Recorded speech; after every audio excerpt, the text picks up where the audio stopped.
जो सबसे बड़ा चीज़ है ना वो डॉक्यूमेंटेशन है। आज की डेट में एंड यूज़र को पागल बनाना ना रियल एस्टेट वाले बंदे के लिए बाएं हाथ का खेल है। क्या रीजन है इसके पीछे? आजकल हमने देखा है सब दिल्ली छोड़ के गुड़गांव ही आने को तैयार है। मतलब दिल्ली तो क्या, मतलब ओवरऑल पूरे वर्ल्ड से लोगों ने गुड़गांव की तरफ ऐसे रश किया। तो गुड़गांव का लक था या गुड़गांव का इंफ्रा उस वक्त इतना स्ट्रांग हो रहा था या लोगों को दिख रहा था। What is the most upcoming prime location for Gurgaon? एक कम्युनिटी है निर्वाणा कंट्री करके। Is it the right time to buy या अभी वेटिंग टाइम है? क्या चल रहा है अभी गुड़गांव रियल एस्टेट के प्राइसेस के बारे में? शांत लोग में घर ले रहे हो, एक 500 गज के फ्लोर का रेंटल 2.5 लाख रुपए है।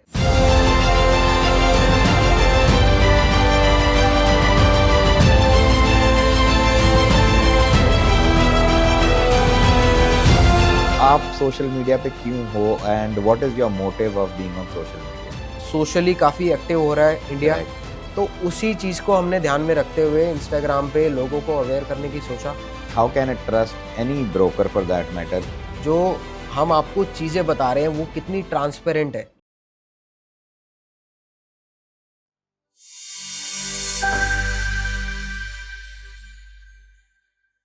Hello and welcome to the first episode of the podcast that we are starting with Sabharwal Associates. Today we have the face of Sabharwal Associates, whose name is Rohan Bhateja, and he'll be talking about Gurgaon real estate. We'll get to know why the prices are soaring high in Gurgaon real estate. We have recently heard of the news that there was a penthouse that was sold for a whooping amount of 190 crores in DLF Camellias. So please welcome Rohan Bhateja, who will be talking about real estate in Gurgaon, why the prices are going so high, and what has changed in the last 10 years that everyone who has invested in Gurgaon is already up 10x on their investment. Please welcome Rohan Bhateja. Thank you ji, thank you. So Rohan, before we get into all these questions, हम ये जानना चाहेंगे कि आप थोड़ा अपने बारे में बताएं. Who is Rohan Bhateja and how are you linked with Sabharwal Associates? मैं देखो काफ़ी यंग एज में ही मैंने रियल एस्टेट वैसे स्टार्ट कर दिया था। अब करंटली आई एम 26, तो अराउंड 17-18 साल की उम्र से ही मैं रियल एस्टेट कर रहा हूँ। 12th के बाद पढ़ाई में इतना इंटरेस्ट था नहीं तो स्टार्टिंग से ही मैं अपने फादर को क्रेडिट दूंगा कि उनकी वजह से मैं रियल एस्टेट में इस इंडस्ट्री में आया। और स्टार्टिंग में मैंने कमर्शियल से स्टार्ट किया था। तो स्टार्टिंग में कमर्शियल्स देखता था, तो 1-2 साल 3 साल कमर्शियल्स करा मैंने, क्योंकि जैसे कमर्शियल बिल्डिंग होती है, आप लोग अवेयर हो गए, कमर्शियल बिल्डिंग में रेंटिंग होती है, लीजिंग होती है। तो वो 2-3 साल ना इनिशियल स्टेजेस थी, तो बहुत ज़्यादा कोई इंटरेस्ट बना नहीं। बट लकीली 2021 में मेरे ही किसी रेफरेंस के through I get a chance to join Sabharwal Associates. तो 2021 के बाद मेरी real estate journey actual start हुई, क्योंकि जब मैंने सबरवाल एसोसिएट्स ज्वाइन करा तो कोविड टाइम चल रहा था उस वक्त। और कोविड टाइम में ना मार्केट बहुत फ्लक्चुएट कर रही थी और बहुत ज़्यादा, मतलब प्राइजेस कभी अप जा रहे हैं, कभी क्रैश हो रही है मार्केट। तो बहुत सारी फ्लक्चुएशन थी उस वक्त। इनिशियल स्टेजेस पे ना बहुत मज़ा आया, मतलब एक स्पार्क मिला काम करते हुए, एक किक मिली कि हाँ यार रियल एस्टेट है एक चीज़। क्योंकि जैसे मैंने बताया पढ़ाई में इतना इंटरेस्ट था नहीं, तो अपनी इच्छा से तो मैं रियल एस्टेट ज्वाइन नहीं करा। बट ये कि एक बार जब स्टार्ट हुआ, मेहनत करनी स्टार्ट करी, चीज़ें देखी, लोगों से इंटरेक्शंस हुए, मज़ा आया रियल एस्टेट में। अब आज 2025 स्टार्ट हो गया, 4-5 साल हो चुके हैं मुझे सबरवाल एसोसिएट्स में ही। तो बहुत मज़ेदार जर्नी रही है और काफ़ी इंटरेस्टिंग जर्नी रही है। तो सर आपने अपनी जर्नी तो बता दी, तो व्हाट इज सबरवाल एसोसिएट्स? थोड़ा सबरवाल एसोसिएट्स के बारे में बताइए। देखो सबरवाल एसोसिएट्स ना यहाँ पर गुड़गांव में 1989 से ऑपरेशनल है। और प्राइमरी मैं कहूँगा जो लोग सबरवाल एसोसिएट्स को जानते हैं ना, तो दिल्ली का, क्योंकि सारा गुड़गांव दिल्ली से ही भरा हुआ है। जो मेन आपने कहा 1989 से, मतलब 25 और 21 अराउंड 3 डेकेड से, हाँ 36 साल हो चुके हैं। अब हुआ क्या, जब जो कंपनी के ओनर हैं, जो सीईओ हैं, जो फाउंडर हैं कंपनी के, मिस्टर अरुण सबरवाल, और उनके जो बेटे हैं मिस्टर वरुण सबरवाल। तो अरुण सर जो हैं, उन्होंने जब इस कंपनी को फाउंड किया तो एज अ कंस्ट्रक्शन उन्होंने इस अपने जो इनका काम था उसको स्टार्ट किया, बट धीरे धीरे जैसे जैसे यहाँ पर कंसल्टेंसी का भी काम बहुत ट्रेंड में आने लगा, क्योंकि लोग दिल्ली से ऑल ओवर द वर्ल्ड से यहाँ पर शिफ्ट कर रहे थे। तो सन 2000 के बाद से हमने सबरवाल एसोसिएट्स ने DLF में अपना ऑफिस सेटअप करा। उसके बाद से अरुण सर के जो बेटे हैं मिस्टर वरुण सबरवाल, जो अभी करंटली लीड कर रहे हैं पूरी सबरवाल एसोसिएट्स को, तो उन्होंने टेक ओवर करा और आज उनको भी अप्रॉक्सीमेटली 25 साल का एक्सपीरियंस है। और जो लोग गुड़गांव के रियल एस्टेट से अवेयर हैं वो लोग सबरवाल एसोसिएट्स को आज नहीं तो कल ज़रूर टच करके ज़रूर गए होंगे। चाहे कोई भी कंसल्टेंसी फर्म हो, चाहे कोई भी बड़ा इन्वेस्टर हो, कोई भी बड़े यहाँ पर घर जिन्होंने लिया हो, तो मतलब काफ़ी टाइम से यहाँ पर काम कर रहे हैं गुड़गांव में। एक रेपुटेशन, एक रिलायबिलिटी के लिए अगर बात करी जाए ना, तो बहुत मतलब कस्टमर हमारे ऐसे Sabharwal associates is a brand that we can trust any day. And sir, आपने बोला कि बड़े इन्वेस्टर्स सब ने कहीं ना कहीं सबरवाल एसोसिएट्स के साथ काम किया ही होगा या उनसे एटलीस्ट बात तो करी होगी। तो do you only deal with high end clients और do you take care of the regular clients as well? देखो, अब गुड़गांव में ना प्राइजेज इतने हाई चले गए हैं, अब हमारे पास अनफॉर्चुनेटली ना कम बजट के ऑप्शंस बहुत कम रह गए हैं। आप भी अवेयर हो गए, आज की डेट में अगर 1.5-2-2.5 करोड़ रुपए के ऑप्शंस अगर कोई कंज्यूमर आता है ना हमारे पास, तो ऑप्शंस हमारे पास देने के लिए है ही नहीं। हाई एंड क्लाइंट्स तो अब क्या कह सकते हैं, 10-12-15 करोड़ रुपए वाले क्लाइंट्स तो देखो फिर जो उनके जो परसेंटेज होता है ना वो बहुत कम होता है। हर बंदे के बाद 10 करोड़ रुपए नहीं होते। जो मिनिमम टिकट साइज स्टार्ट होता है ना वो 2.5-3 करोड़ रुपए से स्टार्ट हो जाता है हमारे पास। एंड इसमें मतलब प्लॉट्स वगैरह तो नहीं आ पा रहे आजकल, क्योंकि हमारा जो प्राइमरी काम था वो जब हमने स्टार्ट करा था सन 2000 के आसपास से, तो वो प्लॉट्स का काम था। तो प्लॉट्स, तब बिल्डर फ्लोर का ट्रेंड तो था ही नहीं। 2010, 11, 12 के बाद बिल्डर फ्लोर का ट्रेंड आया, तो प्लॉट्स के साथ साथ फ्लोर्स का भी काम स्टार्ट हुआ। अपार्टमेंट्स भी धीरे धीरे आने लगे, इंडिपेंडेंट विलास भी आने लगे, क्योंकि पहले तो प्लॉट्स के साथ साथ उन पे विलास बनते थे, कोठियाँ बना करती थी। तो वो ट्रेंड उसके बाद से फ्लोर पे आया। तो धीरे धीरे अब शिफ्ट हो रहा है। अब 12-13 करोड़ रुपए वाले कस्टमर्स भी काफ़ी हैं, बट एक एवरेज साइज की बात करूँ ना तो 3 करोड़ से 6 करोड़ 7 करोड़ के जो सेगमेंट है, हम बेसिकली उस सेगमेंट को कैटर करते हैं। और रफली आइडिया अगर मैं आपको बताऊं तो 3-3.5 करोड़ रुपए से ऑप्शंस अब स्टार्ट हो जाते हैं हमारे पास। मिनिमम बहुत अच्छी लोकेशंस से लेकर मतलब बहुत ज़्यादा हल्की लोकेशंस का काम करने का देखो कोई फ़ायदा नहीं है। Correct, locations by locations vary करती हैं चीज़ें। करेक्ट।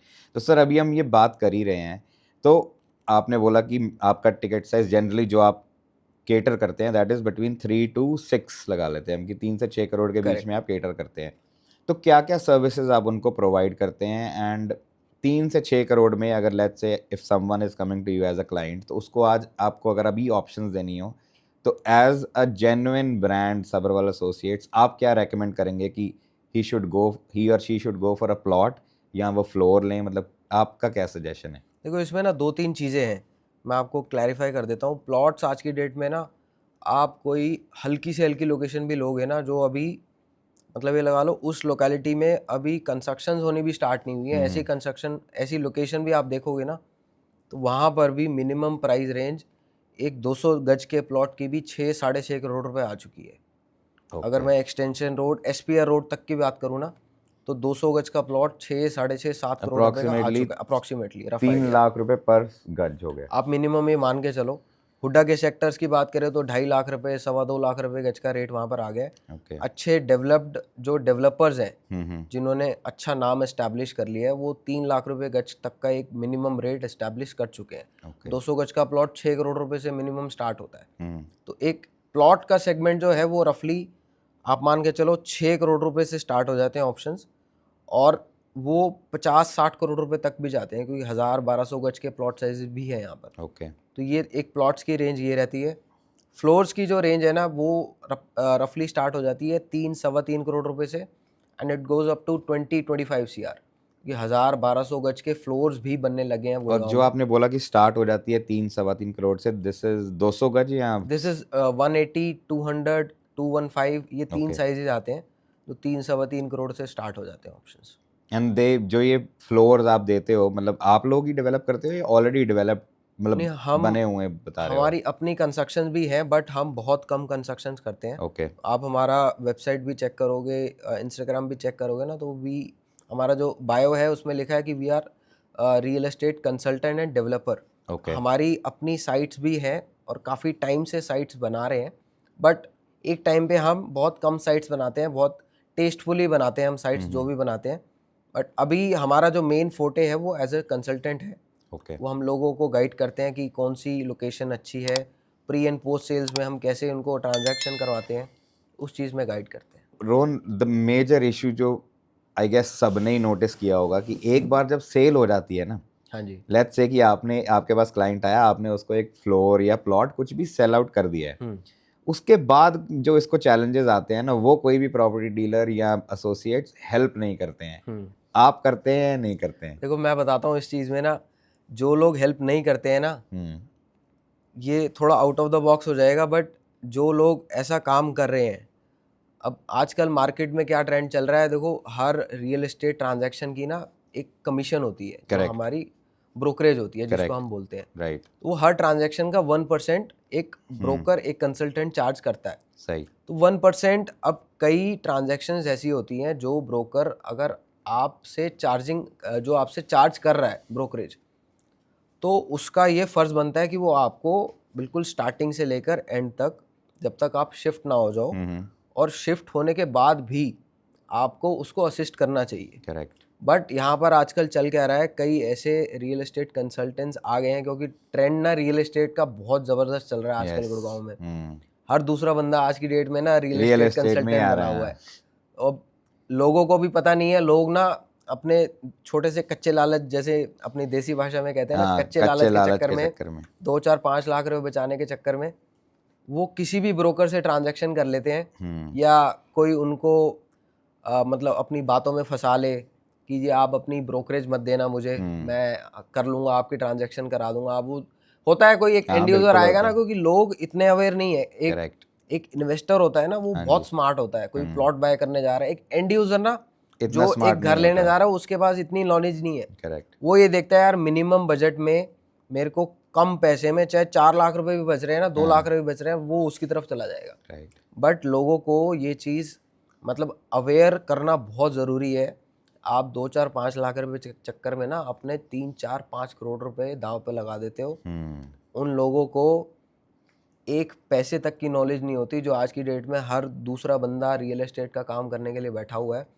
डॉक्यूमेंटेशन की अगर हम बात कर लेना उनके साथ बैठकर, तो उनको ABC भी नहीं पता होती। करेक्ट। अब प्री और पोस्ट सेल्स में अगर हम बात करें ना, जब हम किसी को ट्रांजैक्शन करवाते हैं, उस प्रॉपर्टी के जब डॉक्यूमेंटेशन की बात आती है ना, जब उस प्रॉपर्टी की नेगोशिएशन की बात आती है, बिल्डर से क्या मैक्सिमम चीज़ें हम करवा कर दे सकते हैं उस बंदे को, वो चीज़ करवाना हर किसी के बस की बात नहीं है। जब 2 पार्टी बैठी होती है ना, जो जब एक बिल्डर बैठा है जो 50-60 करोड़ रुपए का बिल्डर है, जो 10 साइट्स बना रहा है, उसके सामने बैठकर उस बंदे से नेगोशिएशन करवाना, उस बंदे के सामने, उस बंदे को ये भी पता होना चाहिए कि आप भी कौन हो। जब आप पुराने बैठे होगे, किसी एक इंडस्ट्री में बैठे हो आप, जब उसको पता है कि यार ये बंदा है यहाँ पर, ये इंडस्ट्री चला रहा है, तो उसको भी पता होता है कि अगर इसने बोल दिया ना तो ये काम करना पड़ेगा। कोई नया बंदा आकर बोलेगा ना, उसको दबाने में 2 मिनट नहीं लगते बिल्डर को। तो वो फर्क आ जाता है बहुत। तो प्री सेल्स में देखो, नेगोशिएशन, डॉक्यूमेंटेशन, जो सबसे बड़ा चीज़ है ना, वो डॉक्यूमेंटेशन है। आज की डेट में एंड यूज़र को पागल बनाना ना रियल एस्टेट वाले बंदे के लिए बाएं हाथ का खेल है। वो कुछ भी करके ना, वो आपको बोलेगा सर मैंने डॉक्यूमेंटेशन चेक करवा ली है, बिल्डर की डॉक्यूमेंटेशन है। और कई केसेस तो हमारे आगे ऐसे आए हैं कि बिल्डर के डॉक्यूमेंट्स पूरे हैं, क्योंकि बिल्डर 15, 16, 17 करोड़ रुपए का प्रोजेक्ट बना रहा है, वो अपने पैसे दाव पे थोड़ी लगाएगा, वो अपने पेपर्स पूरे रख के चलता है। बट जो आपका कंसल्टेंट है ना, जो आपका ब्रोकर है, उसको उसकी लैक ऑफ नॉलेज की वजह से, वो बंदा जब आपकी रजिस्ट्री हो जाती है, जब आप घर में शिफ्ट कर जाते हो, तो मेरा ये मानना है कि उस बंदे को आपको एक ऐसे डॉक्यूमेंटेशन की एक फ़ोटोकॉपी या ओरिजिनल फाइल बनाकर देनी चाहिए, जिसमें A to Z ऐसे ऐसे डॉक्यूमेंट्स भी हों जिसकी शायद ज़रूरत ना भी पड़े, बट वो डॉक्यूमेंटेशन होनी चाहिए। तो अब कई केसेस मेरे सामने ऐसे आए जो लोगों ने 2-3 साल पहले फ्लोर बाय किया होगा, अब उनके पास मेन गुड़गांव में ना ऑक्यूपेशन सर्टिफिकेट चलता है। जब गुड़गांव में आप ओसी, जिसको ओसी बोला जाता है, तो उसके बिना आपकी रजिस्ट्री नहीं हो सकती। अच्छा।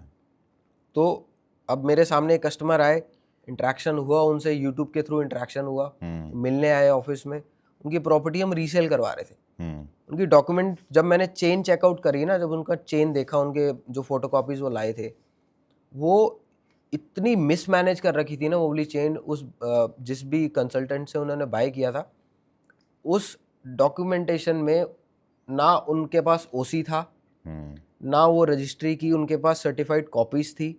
मतलब वो अगर बेचना चाहे ना उस प्रॉपर्टी को, अगर कोई लोन के लिए अप्लाई कर दे, तो वो फर्स्ट लुक में बैंक वाले उसको रिजेक्ट कर सकते हैं।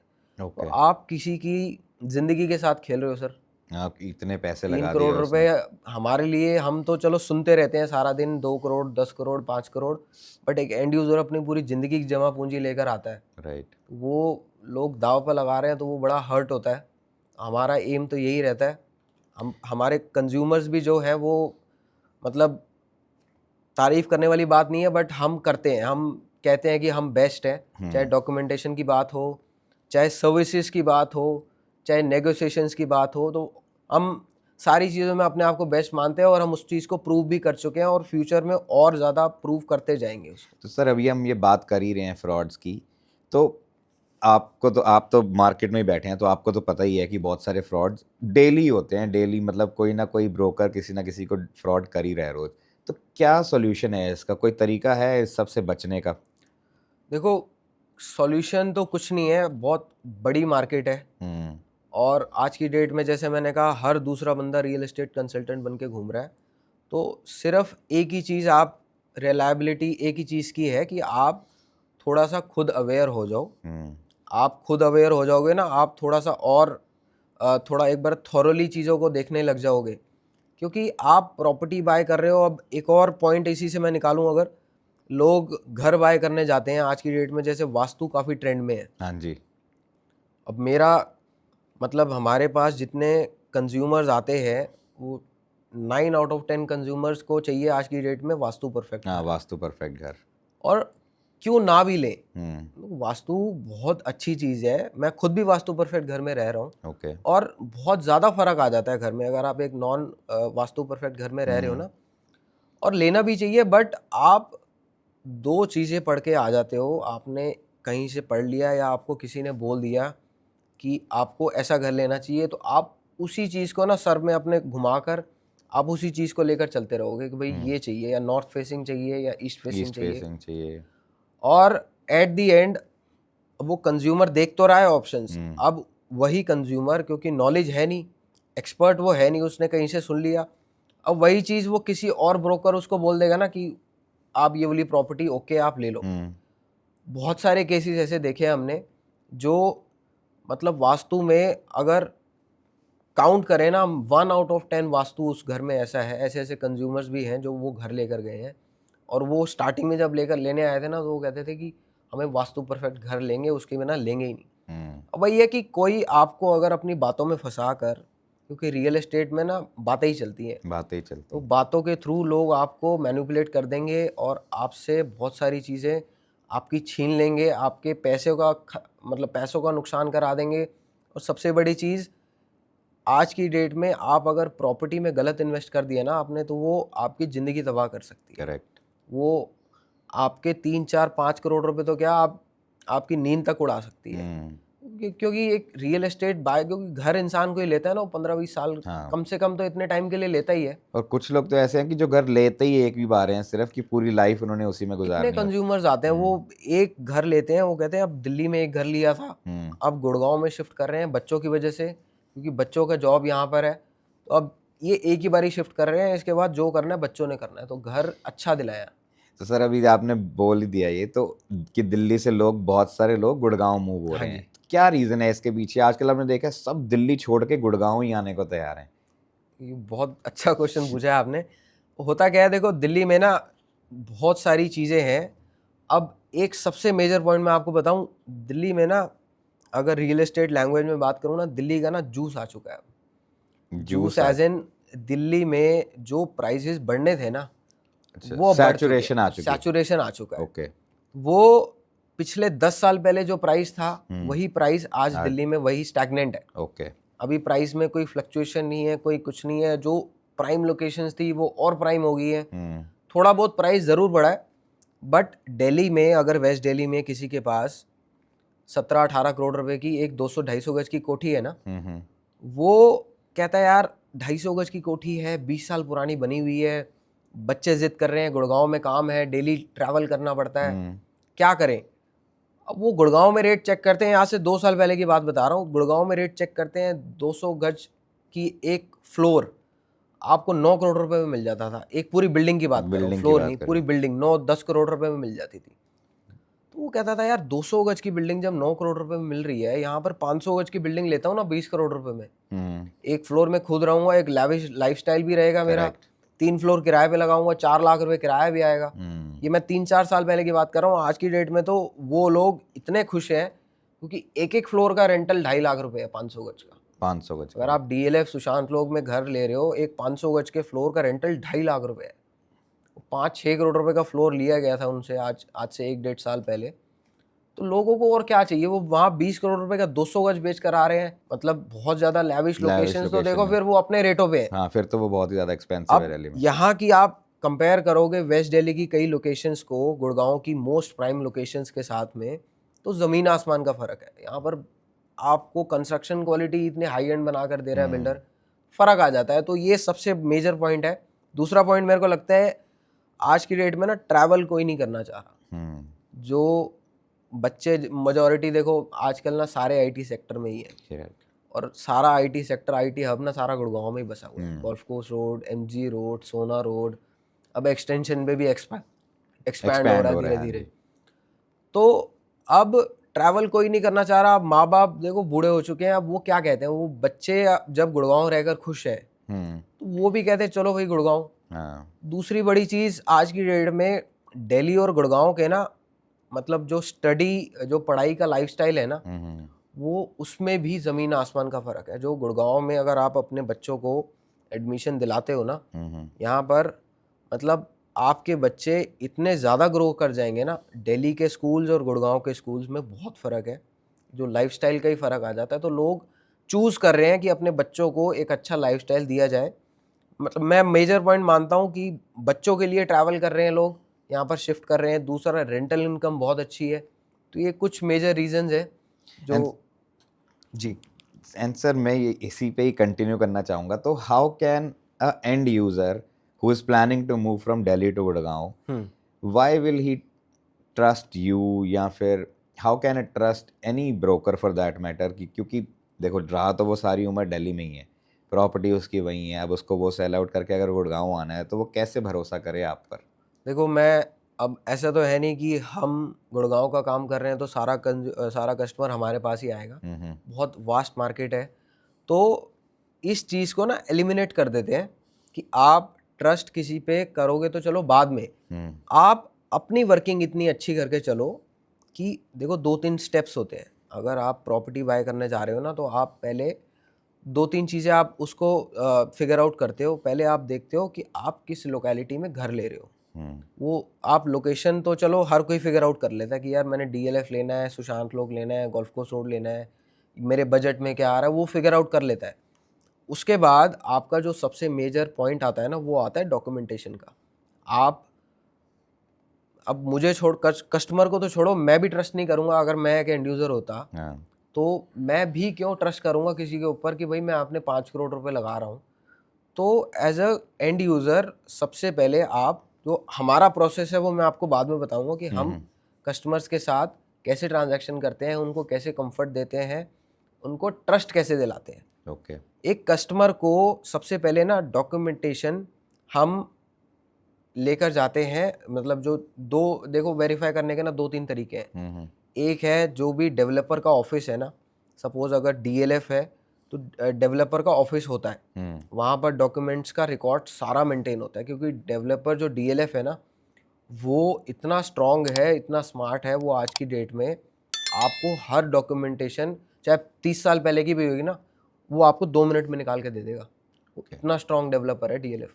और वही सबसे बड़ा रीज़न है हमारा डीएलएफ के साथ एसोसिएट होने का, कि डीएलएफ के साथ ना फ्रॉड होने के चांसेस बहुत कम रह जाते हैं। जीरो तो नहीं होते, क्योंकि देखो कोई ना कोई निकाल जाता है कुछ ना कुछ कहीं से, बट चांसेस बहुत कम है। डीएलएफ की टीम बहुत स्ट्रांग है, डीएलएफ के ना एथिक्स बहुत स्ट्रांग है, डीएलएफ के जो इंटरनल एम्प्लॉयज़ हैं वो बहुत स्ट्रांग है, उनके एथिक्स बहुत मैटर करते हैं। तो वो उन तरीके से चलते हैं। तो किसी एंड यूज़र को हम जो प्रोसेस यूज़ करते हैं, अगर कोई प्रॉपर्टी हमने किसी को सपोज क्लोज करवाई, तो हम उस प्रॉपर्टी को एक सॉफ्ट टोकन करते हैं, जैसे ट्रांजैक्शंस में होता है ना। तो सॉफ्ट टोकन के बाद हम पूरे डॉक्यूमेंटेशन की एक फोटोकॉपी, एक चेन, वो हम उस कंज्यूमर को डीएलएफ के ऑफिस लेकर जाते हैं। डीएलएफ के जो उनका मेन डॉक्यूमेंटेशन जो वेरिफिकेशन करते हैं ना, हम उन पूरे डॉक्यूमेंट्स की वेरिफिकेशन डीएलएफ के थ्रू करवाते हैं। फिर उसके बाद जब वहाँ से हमारी कस्टमर सेटिस्फाई हो जाते हैं, और उसके बाद हम लेकर जाते हैं उनको तहसील में, जो हमारा गुड़गांव की तहसील होती है, जो रजिस्ट्रेशन ऑफिस होता है, वहाँ पर हम कस्टमर को गुड़गांव के सबसे बेस्ट जो एडवोकेट्स हैं उनके थ्रू उनकी पूरी सर्टिफाइड कॉपीज थ्रू चेक करवाते हैं। मतलब ये 2-3 प्रोसेस होते हैं, एक एक चेन की वेरिफिकेशन होती है, क्योंकि जो रजिस्ट्री अगर आपकी डॉक्यूमेंट जो आपकी रजिस्ट्री हो गई ना, एक सपोज बिल्डर ने कोई रजिस्ट्री करवाई, वो गवर्नमेंट के रिकॉर्ड्स में भी अपडेट होता है। हमें लगता है कि गवर्नमेंट बहुत काम कुछ नहीं कर रही, बट गवर्नमेंट के रिकॉर्ड्स में एक एक पेपर सबमिट होता है रजिस्ट्री का। एक कॉपी एक कंज्यूमर के पास है, तो एक कॉपी गवर्नमेंट के पास भी है। तो वहाँ से हम वेरीफाई करवाते हैं कि ये डॉक्यूमेंट्स ओरिजिनल है या नहीं है, इस चेन में किसी और ने आगे फर्दर सेलिंग तो नहीं कर रखी, इस पे लोन वगैरह तो नहीं चलता। उसके बाद एक सर्च रिपोर्ट निकलती है जो बैंक्स यूज़ करते हैं मेजरली। ये किसी को भी नहीं पता होगा। जो बैंक्स सर्च रिपोर्ट निकालते हैं ना, वही सिमिलर सर्च रिपोर्ट हम निकलवा कर देते हैं कंज्यूमर्स को। अब ऐसा भी नहीं है कि हर केस में निकलवा कर देते हैं। देखो कंज्यूमर्स को ना, मेजॉरिटी हमारे कंज्यूमर जो भी हैं वो हमारे या तो रेफरेंस के होते हैं, या फिर उनको पता होता है कि सबरवाल एसोसिएट्स कौन है। और सबसे बड़ी वेरिफिकेशन, सबसे बड़ा फिल्टर तो देखो हम खुद हैं। अगर हमने इतना बड़ा रेपुटेशन बना रखी है, इतना बड़ा नाम बना रखा है ना, तो हम 1-2 ट्रांजैक्शन के चक्कर में ना अपना नाम खराब नहीं करेंगे कि किसी डॉक्यूमेंटेशन में फ़र्क हो तो हमने किसी को चेप दिया ऐसे चीज़। तो अगर हमने किसी डॉक्यूमेंटेशन को ओके बोल दिया ना कि ये डॉक्यूमेंट ओके है, तो पूरे वर्ल्ड में उसको कोई चैलेंज नहीं कर सकता, चाहे तहसील हो, चाहे डीएलएफ का ऑफिस हो। तो हम सबसे पहले तो अपने ट्रस्ट पे लोगों को चीज़ दिलाते हैं, क्योंकि रियल एस्टेट ट्रस्ट पे ही चलता है। तो वो सबसे पहला फिल्टर हम हो गए। उसके बाद जो डेवलपर है वो हो गया। थर्ड होता है तहसील।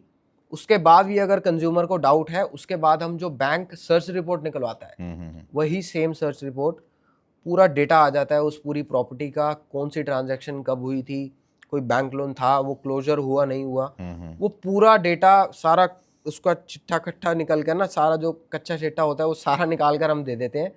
तो ये प्रोसेस रहता है हमारा, उससे कंज्यूमर को पूरी तसल्ली हो जाती है। तो मतलब आपने अगर एक बार ओके कर दिया है तो चांसेस आर वेरी लेस कि उसमें कोई प्रॉब्लम तो चांसेस आर वेरी लेस नहीं, चांसेस है ही नहीं। अच्छा, है ही नहीं। अगर सबरवाल एसोसिएशन से बोला कि ओके है टू बाय दिस प्रॉपर्टी तो ओके है 100%। तो सर अभी कंपेयर करते हैं प्राइसेस। तो 2018 में जो रेट्स थे जी, और आज 2025 हो गया है, तो रीसेंट रेट्स मुझे भी पता है बिकॉज मैं भी गुड़गांव में ही रहता हूँ। इतना ज़्यादा ड्रास्टिक चेंज आ गया है। इनफैक्ट हमने इंट्रो में भी बोला कि 190 करोड़ का पेंट हाउस बिक रहा है डीएलएफ कमेलियाज में। तो आई बिलीव कि end users are now confused कि प्राइस बढ़ता रहेगा गुड़गांव का, या जैसे आपने बोला कि दिल्ली का जूस निकल चुका है, इज इट सैचुरेशन लेवल, तो क्या है, whether is it the right time to buy या अभी वेटिंग टाइम है, क्या चल रहा है अभी गुड़गांव रियल एस्टेट के प्राइसेस के बारे में थोड़ा इन्फॉर्मेशन दीजिए प्लीज। देखो गुड़गांव 2018-2019 में ना, प्री कोविड होता क्या था, मार्केट बिल्कुल स्टैग्नेंट थी। 2-3-4 सालों से बिल्कुल स्टैग्नेंट मार्केट चल रही थी। बहुत ज़्यादा क्या, कोई फ्लक्चुएशन था ही नहीं। साल में अगर 20-30 हज़ार रुपये पर स्क्वायर यार्ड का रेट बढ़ गया तो बढ़ गया। कोविड के बाद से ना मतलब दिल्ली इतना सैचुरेटेड था, तो लोग एकदम से गुड़गांव की तरफ लोगों ने ऐसे रश किया, मतलब दिल्ली तो क्या, मतलब ओवरऑल पूरे वर्ल्ड से लोगों ने गुड़गांव की तरफ ऐसे रश किया। वो गुड़गांव का लक था या गुड़गांव का इंफ्रा उस वक्त इतना स्ट्रांग हो रहा था या लोगों को दिख रहा था। दूसरा मेन रीज़न जो मुझे लगा कि लोग चाह रहे थे कि जहाँ पर उनकी जॉब्स है, जो कि गुड़गांव एक पूरे वर्ल्ड का सबसे बड़ा हब बन चुका है, तो उसके पास में रहें, ज़्यादा ट्रैवल ना करना पड़े। तो ये दूसरा रीज़न बना मुझे लग रहा है। और एक और ना, गुड़गांव का लाइफस्टाइल बाकी जो मेट्रोपॉलिटन सिटीज़ है उनसे काफ़ी डिफरेंट था। गुड़गांव की वाइब बिल्कुल अलग है। 2018-19 में अगर मैं प्लॉट रेट्स की भी बात करूँ ना, तो लाख रुपए, मतलब 1-1.5 लाख रुपए गज के आसपास के प्लॉट रेट्स चला करते थे। 2020 तक भी यही प्लॉट रेट्स रहे। कोविड जैसे ही हिट हुआ उसके बाद से सब अज्यूम कर रहे थे कि अब क्रैश करेगी मार्केट। बट उसके बाद जो गुड़गांव की मार्केट ने एक स्टार्ट लिया है ना, उसके बाद से मतलब पुनर्जन्म हुआ है गुड़गांव की मार्केट का। उसके बाद से गुड़गांव की मार्केट ने आज तक अभी तक पीछे मुड़ के एक बार भी नहीं देखा। दुनिया बोलती रहेगी कि ये इसका पीक आ चुका है, अब ये मार्केट नहीं बढ़ेगी, 2 महीने रुक जाओ, 3 महीने रुक जाओ। वो सभी कंज्यूमर सिर्फ बोलते रह गए, वो सभी इन्वेस्टर्स बोलते रह गए। बट गुड़गांव की मार्केट वो 1.5 लाख रुपए गज से आज कई लोकेशंस पे, सारी लोकेशंस नहीं, कई लोकेशंस पे 6 लाख रुपए पर स्क्वायर यार्ड्स के हिसाब से भी ट्रांजैक्शंस हो चुकी हैं। तो इतना ड्रास्टिक चेंज आया है। तो मतलब वेट करने की ज़रूरत नहीं है, right now is the time to buy. तो अभी भी मैं कह रहा हूँ, रियल एस्टेट हमेशा, रियल एस्टेट बाय करने के लिए वेट मत करो। आप रियल एस्टेट ले लो फिर वेट करो। अभी गुड़गांव का सैचुरेशन 10 साल दूर है। अभी अगर मैं देखो आपको ना लॉजिकल जवाब देता हूँ।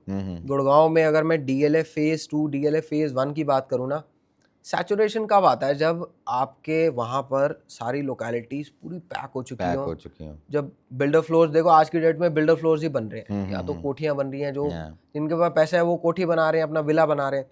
सैचुरेशन तब आता है जब जितनी, सपोज डीएलए फेज़ 1 में 4000 प्लॉट्स हैं, 4000 प्लॉट्स में से आज की डेट में जितना मैं बिलीव करता हूँ अभी 1000 बिल्डर फ्लोर्स भी नहीं बने, 1000 बिल्डिंग भी नहीं है। अराउंड 25% तक की अभी ऑक्यूपेंसी है वहाँ पर, इंडिपेंडेंट विलास बने हुए हैं। बट मैं बिलीव करता हूँ कि वहाँ पर अप्रॉक्सीमेटली 40%, 50% के अराउंड खाली प्लॉट्स पड़े हैं, और ऐसे कुछ डेड लोकेशंस पड़ी हुई हैं जो फ्यूचर में, आज नहीं तो कल, 1-1.5-2 साल बाद वो टूट के रिकंस्ट्रक्ट होंगी, बिल्डर फ्लोर ही बनेंगे। ओके।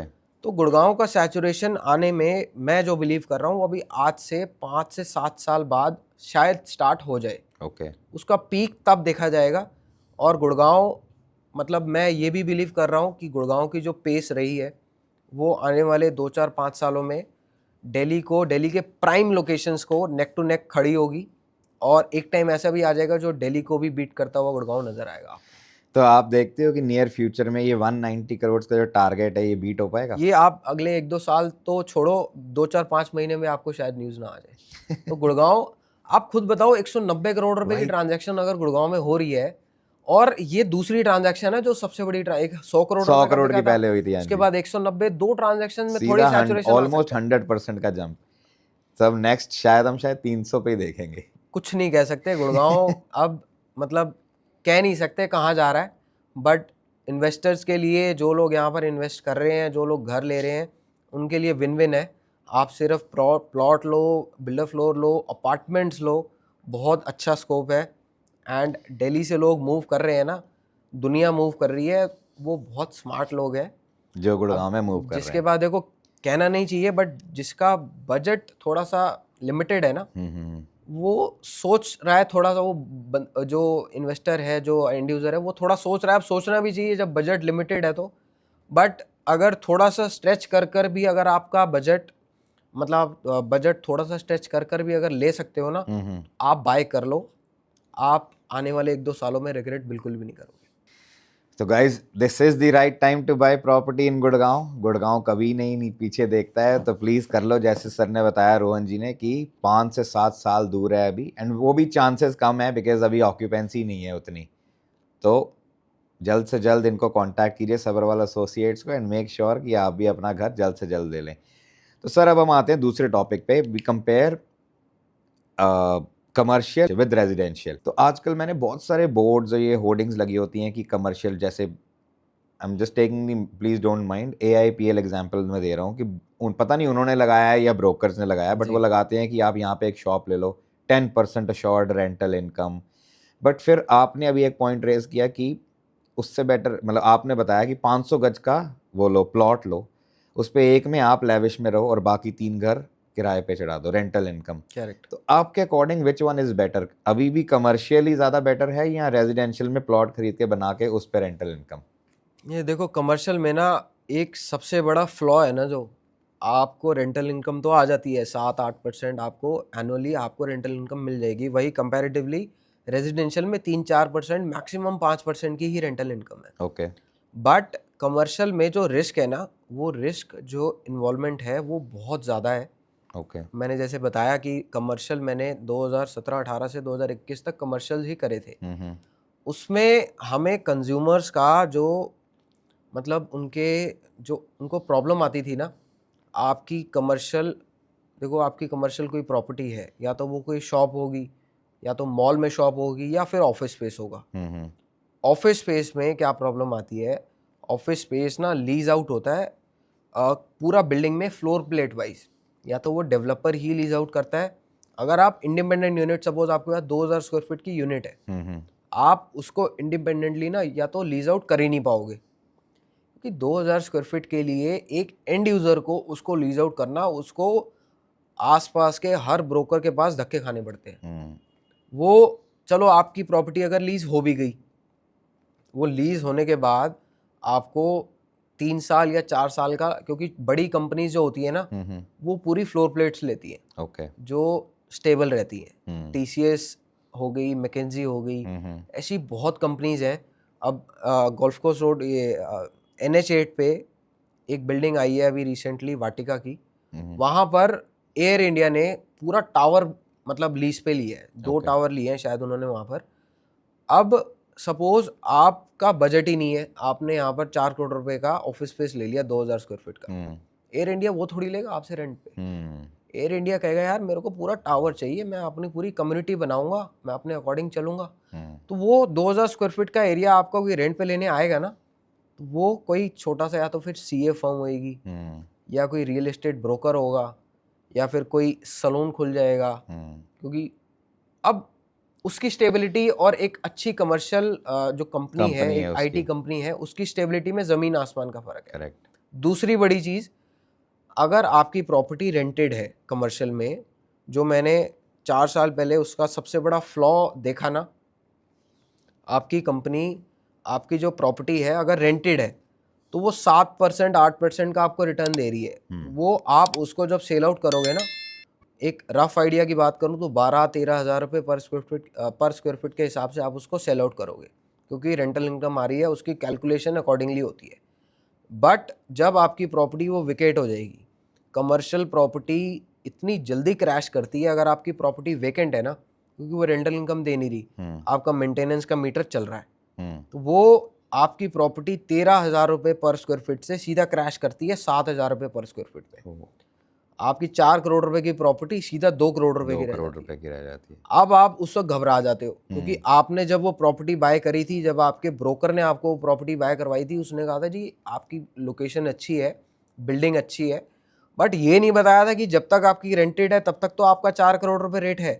बट जब आपकी ये प्रॉपर्टी वेकेट हो जाएगी तो आप इतने परेशान हो जाओगे, आपकी रेंटल इनकम रुक गई, आप 1-1.5 लाख रुपए अगर आपका रेंटल आ रहा है, आपकी वो रुक गई, वो आपको प्रॉब्लम। उसके बाद आप अगर बोलो कि चल यार मैं इसको एग्जिट कर लेता हूँ, अपनी स्विच कर लेता हूँ इन्वेस्टमेंट, उसमें आपको प्रॉब्लम आएगी जब आप बेचने जाओगे, जब आपको रेट सुनने में आएगा ना 2 करोड़ रुपए, तो लोग घबरा जाते हैं।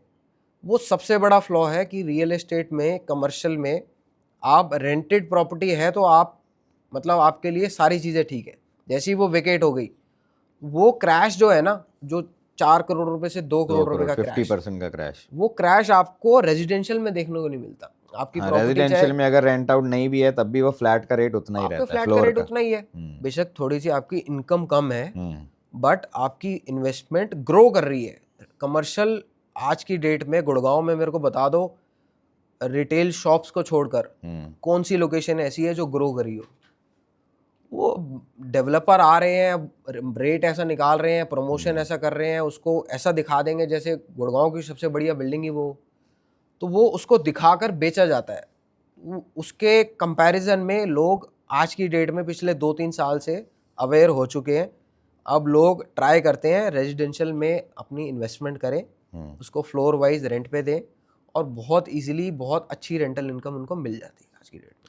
तो सर अभी हम लोकेशंस की बात कर ही रहे थे, तो आपके हिसाब से करंटली सबसे मोस्ट प्रोमिनेंट लोकेशन या प्राइम लोकेशन मैं बोलूँ गुड़गांव में क्या है, और आप देखते हैं उसको चेंज होते हुए, and what is the most upcoming prime location for Gurgaon? देखो, अभी गुड़गांव की प्राइम लोकेशंस की बात करता हूँ। अभी गुड़गांव का सबसे प्रीमियम लोकेशन, सबसे एक्सपेंसिव भी और सबसे चार्मिंग लोकेशन भी DLF फेज 1 मानी जाती है, जो कि आई गेस वो हमेशा से ही वही रहा है ना, DLF फेज 1 स्टार्टिंग से ही DLF फेज 1 रहा है। DLF फेज 1 को ना देखो, हर लोकेशन का जो लग्जरी है ना, वो वहाँ की जेंट्री से पता चलती है। करेक्ट। जब आपके वहाँ पर आप 60 गज के 150 गज के 200 गज के प्लॉटिंग दे दोगे ना, वहाँ पर जेंट्री भी वैसे आती है। DLF फेज 1 जब DLF ने स्टैब्लिश किया था, वो उस वक्त उन्होंने मतलब टारगेट किया था कि DLF फेज 1 को गुड़गांव का सबसे महंगा और सबसे प्रोमिनेंट लोकेशन बनाना है।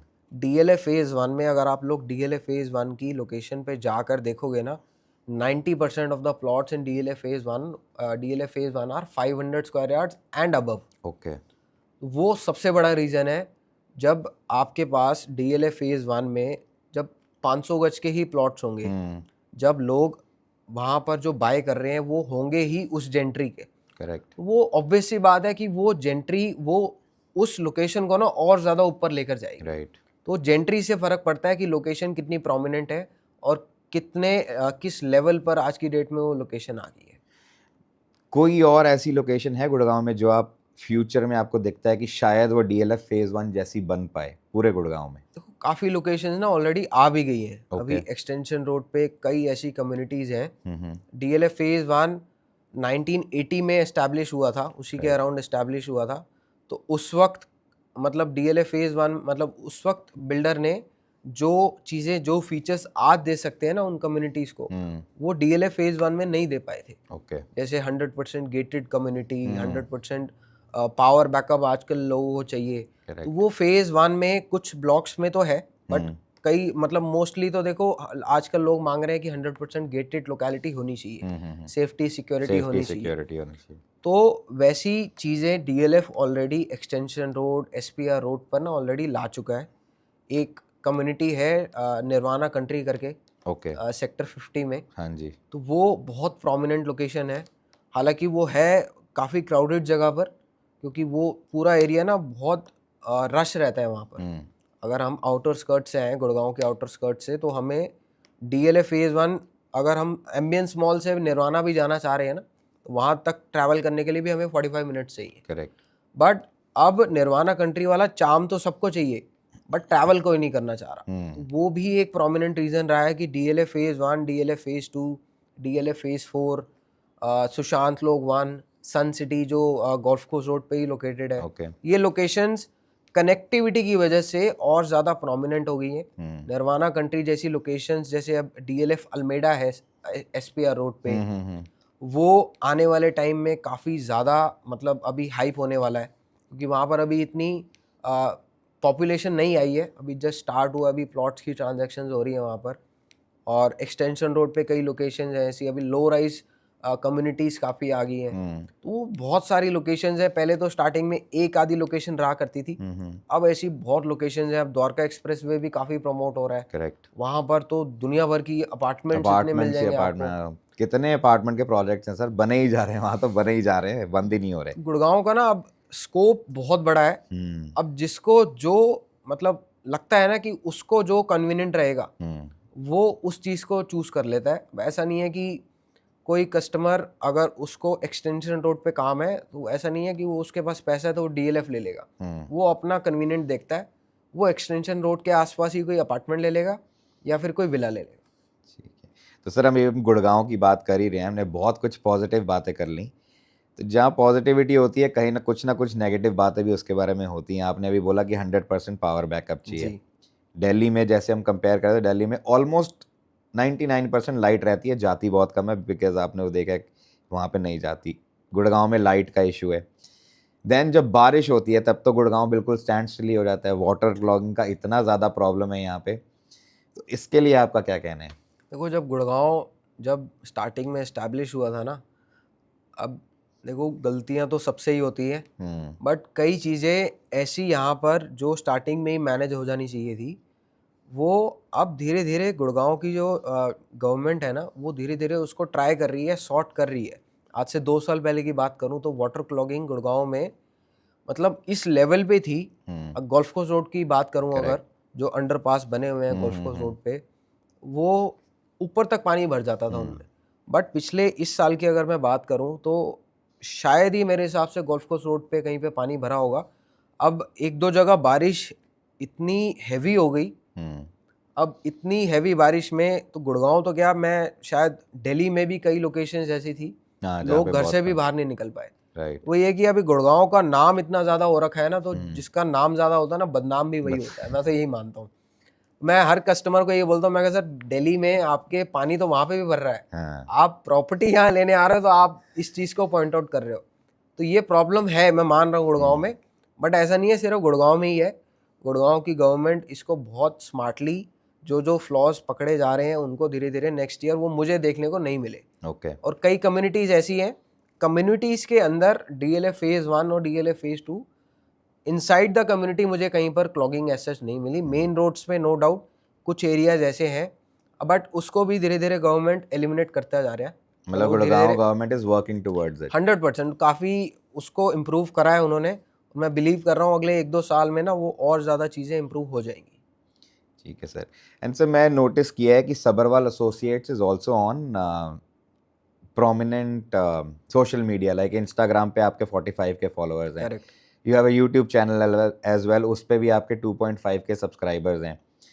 तो most of the real estate developers या associates they are not on Instagram और यूट्यूब, तो आप सोशल मीडिया पे क्यों हो and what is your motive of being on social media?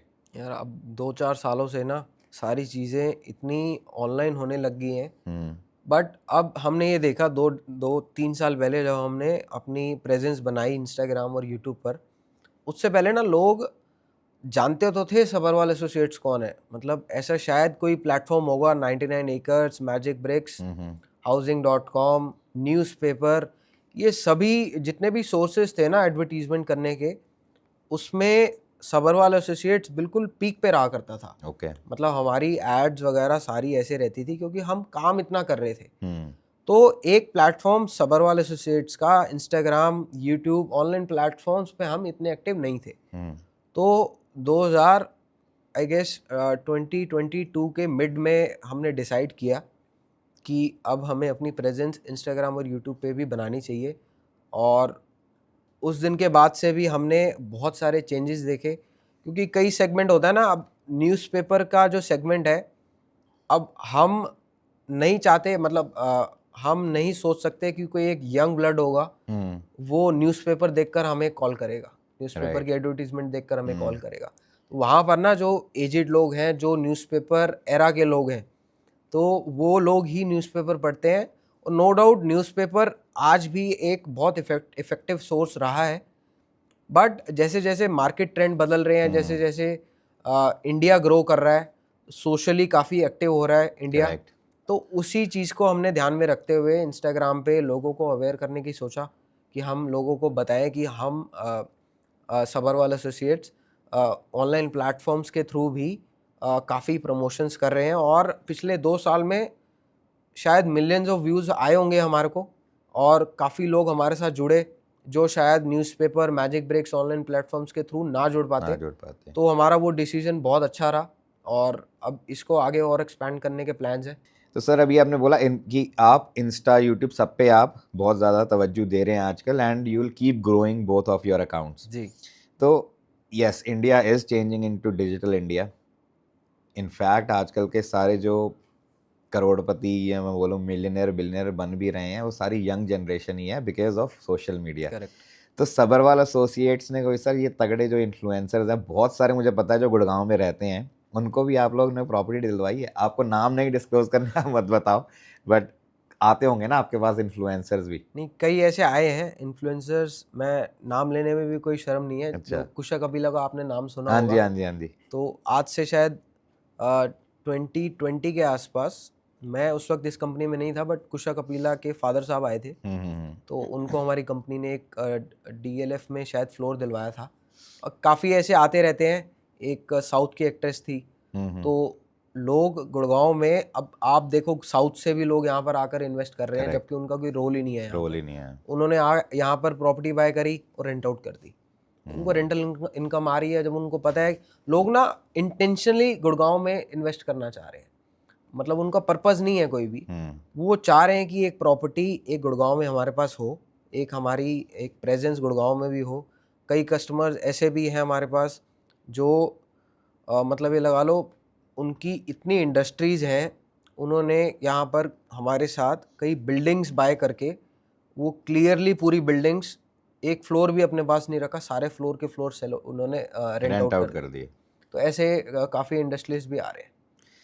तो सर लास्ट क्वेश्चन मेरा आपसे सब ये पूछना था मुझे आपसे कि जैसे 190 करोड़ तो नहीं, बट एज सबरवाल एसोसिएट्स ने अगर आप डिस्क्लोज करना चाहें कि what is the maximum amount जो आपने एक डील में क्लोज की हो, मतलब सेल आउट किया हो, व्हाट इज दैट नंबर? मैं अपना बता देता हूँ। मैंने अभी रिसेंटली 2023 में एक 41 करोड़ की डील करी थी। एक 41 करोड़ रेजिडेंशियल या कमर्शियल प्लॉट थे। ओके। हाँ, प्लॉट हमने ट्रांजैक्ट किया था। 3000 स्क्वायर फीट का 3000 यार्ड का प्लॉट था।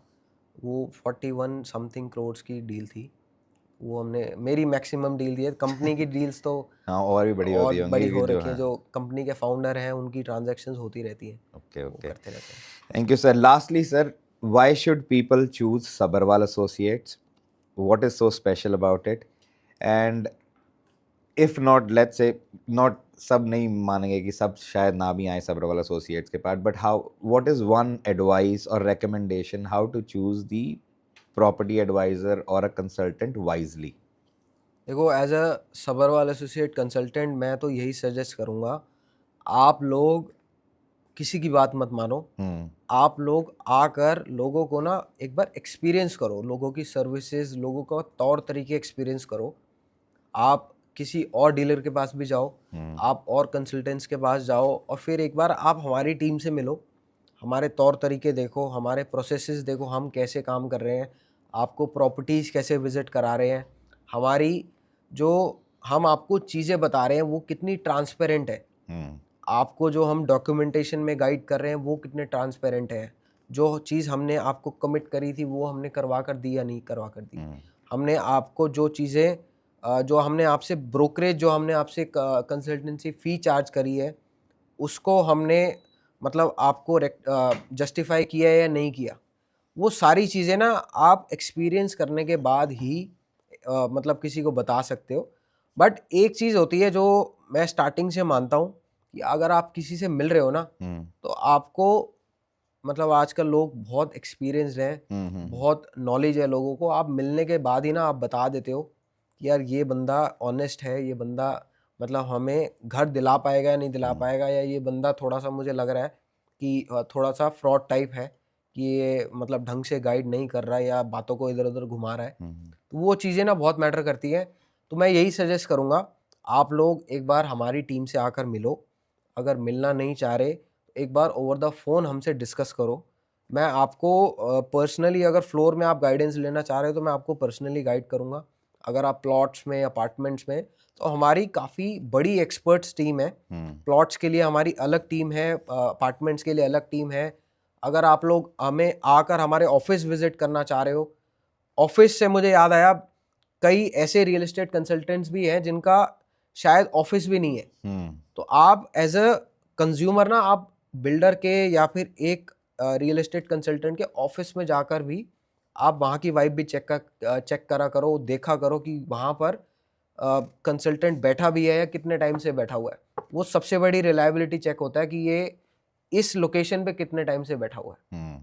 उससे भी पता चल जाता है कि ये कितना ट्रस्टवर्दी बंदा है या नहीं है। थैंक यू रोहन, आपने आज इतने मिथ्स ब्रोक किए होंगे गुड़गांव के बारे में कि हमें वेट करना चाहिए या खरीदना चाहिए। Thank you for all that information that you have shared with us. I am pretty sure कि बहुत सारे व्यूअर्स को ये जानने को मिला होगा कि Delhi is almost at peak, उनका सैचुरेशन लेवल आ चुका है, and Gurgaon is still growing and this is the right time to buy, and Gurgaon will still give you better returns in the coming 5 to 7 years. Thank you, Rohan. It was pleasure speaking with you and talking about the Gurgaon real estate. Thank you very much. Thank you so much.